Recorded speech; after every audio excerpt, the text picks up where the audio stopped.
Good evening and welcome back to my S ফ্যামিলিতে সবাইকে স্বাগত জানিয়ে আমি সোনালি শুরু করলাম আজকের একটা নতুন ব্লগ। আর এই ব্লগটা স্টার্ট করেছি সোমবার দিন রাত থেকে, কারণ আমার না পুরো কন্টিনিউ একটা দিনের ব্লগ শ্যুট করা হয়ে থাকে না, ওই সন্ধ্যে থেকে রাত, রাত থেকে সন্ধ্যে, পরের দিন ভোরবেলা এরকমই হয়ে থাকে। তবে যতটুকু তোমাদের জন্য শ্যুট করে থাকি সেটাই ব্লগ আকারে তোমাদের সামনে তুলে ধরি।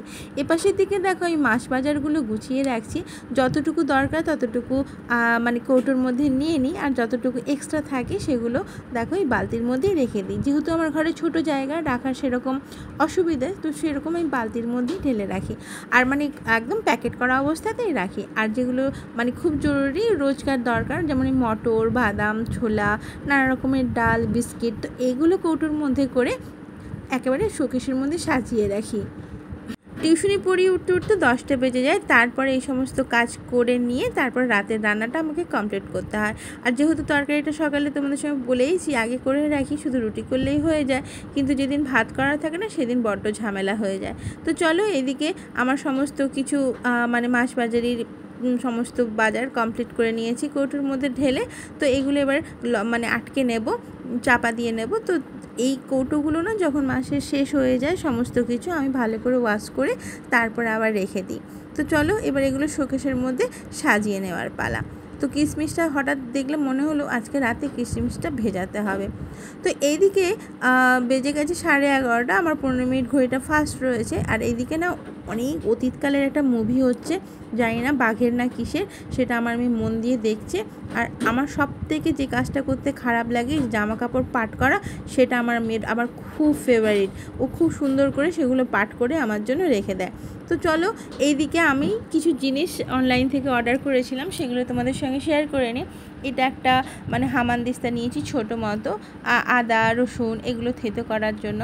আর নিয়েছি অয়েল কন্টেনার, এগুলো খুব সুন্দর হয়েছে। তো যেহেতু আমি ভিডিও শ্যুট করি, তো এই রকম জিনিস না সাজালে রান্নার ঠিক মানে কেমন একটা লাগে দেখতে।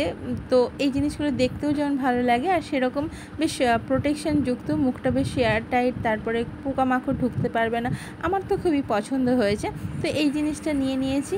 আর এইদিকে নিয়েছি এই যে আদা রসুন ঘষার যে জিনিসটা, সেটা একটা নিয়েছি।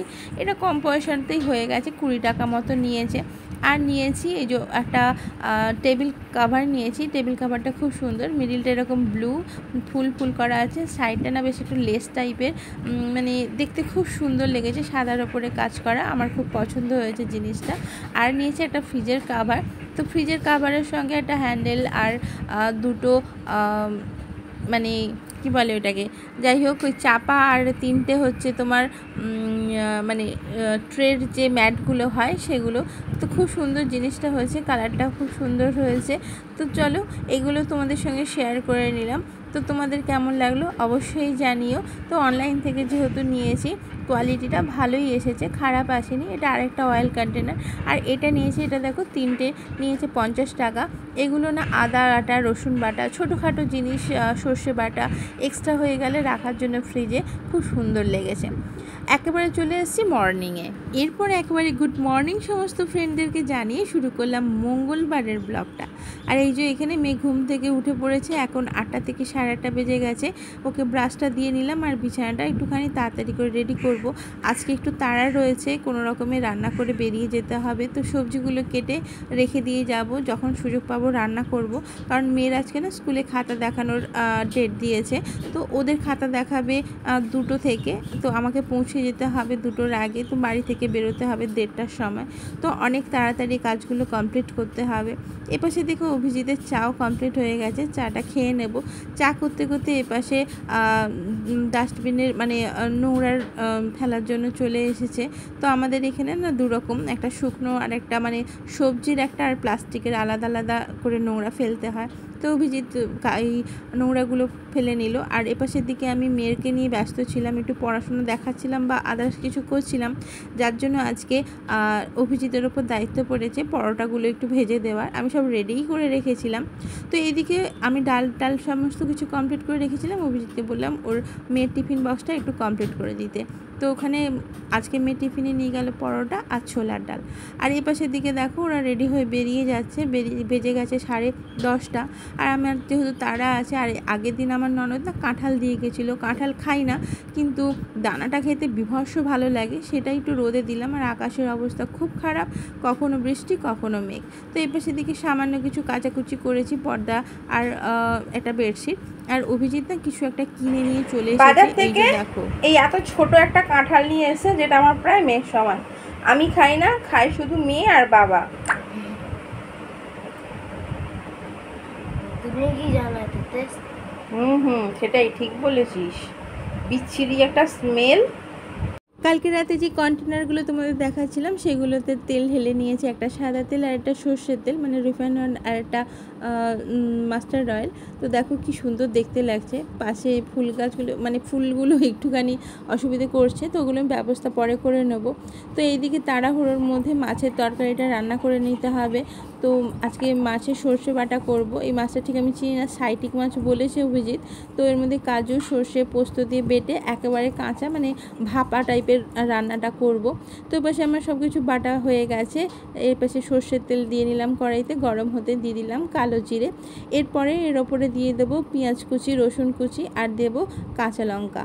তো ভালো করে এটা একটু ভাজা ভাজা করে নেব। মানে যদি কেউ পেঁয়াজ বেটেও দিতে পারো তাহলেও খুব ভালো হয়, তো আমার সময় ছিল না, আর আমি তাই মানে কুচিয়েই দিয়ে দিলাম। তো এগুলো ভাজা ভাজা হয়ে গেলে এখানে যেই সর্ষে বাটা জলটা রেডি করে রেখেছি, কাজু সর্ষে বাটা, এটা অ্যাড করে নেব। আর জলটা একটুখানি বেশি পরিমাণে দিলাম, কারণ ওটা ভাপে সেদ্ধ হবে তাই জন্য। তবে তরকারিটা কিন্তু মানে মাছের যে ভাপাটা হবে পুরো একেবারে গায়ে গায়ে হবে। এরপরে নুন, হলুদ, এবং যদি মিষ্টি খেতে পছন্দ করো তাহলে মিষ্টি, আমরা মিষ্টি খাই না তাই মিষ্টিটা দেওয়া হলো না। তো যাই হোক, এরপরে সমস্ত কিছু ভালোভাবে মিশিয়ে জলটা ফুটে উঠলে মাছগুলো অ্যাড করে নেব। তো অ্যাড করে না অনেকের হয়তো মনে হতে পারে কাঁচা বা কিছু, কিন্তু ইলিশ মাছে যেরকম ভাপা খাওয়া যায় এই মাছটারও ভাপা করেছি, খুব সুন্দর লেগেছে। পুরো ইলিশ মাছেরই মতো টেস্ট যেহেতু মাছটার, তো আমি ঠিক সেরকমভাবে সঠিক নামটা বলতে পারলাম না, তো সাইটিক মাছ শুনলাম আর সেটাই বললাম। তো দেখো এবারে মাছগুলো অ্যাড করে নিলাম ঝোলের মধ্যে দিয়ে, না এবারে এটাকে চাপা দিয়ে নেব। তাহলে কি হবে, ভালোভাবে ভাপা হয়ে যাবে। আর কিছুক্ষণ ফুটতে দেবো। তবে দমটা স্লো করলে মাছগুলো কিন্তু, মানে কমিয়ে রাখলে তাহলে কিন্তু মাছগুলো গলে যাবে, স্পিডটা ভালোই দিতে হবে।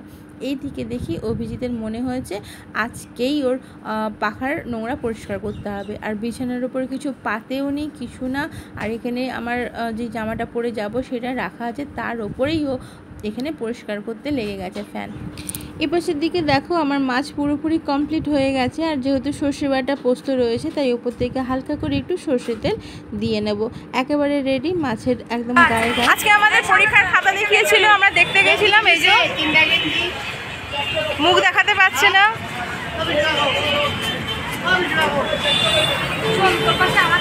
সামনে রেখো,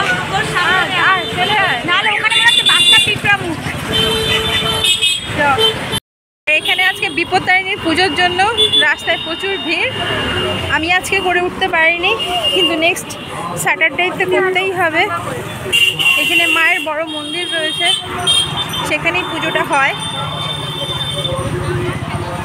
আর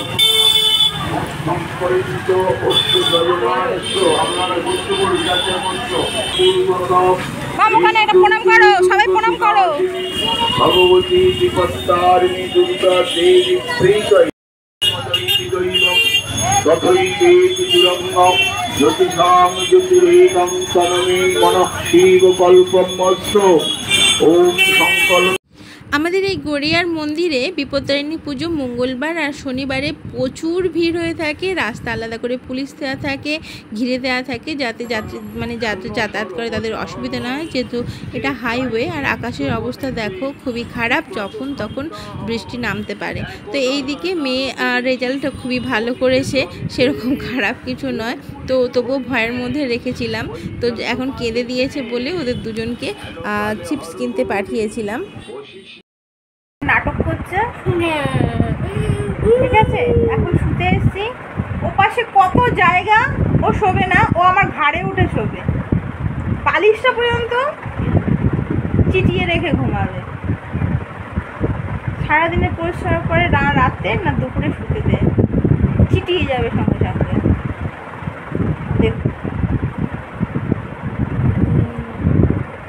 4টের সময় বাড়ি ফিরে খাওয়া দাওয়া মোটামুটি কমপ্লিট করে কোনো রকমে একটুখানি রেস্ট নিয়েছিলাম, সেটাই তুলে ধরলাম তোমাদের সামনে। তারপর সন্ধে দেবো, আবার টিউশন পড়তে চলে আসবে, আবার পরের দিন ব্লগটা এখান থেকে স্টার্ট করব। তো আর বাড়াচ্ছি না, এখানে ব্লগটা শেষ করছি। যদি আমার এই ছোট্ট সংসারে ছোট্ট পরিবারের ছোট ছোট গল্প তোমাদের ভালো লেগে থাকে তাহলে প্লিজ একটা লাইক শেয়ার কমেন্ট করে দিও, আর সাবস্ক্রাইব করতে একদম ভুলবে না। দেখা হচ্ছে নতুন একটা ভিডিওতে, ততক্ষণের জন্য সবাই ভালো থেকো, সুস্থ থেকো, ততক্ষণের জন্য টাটা।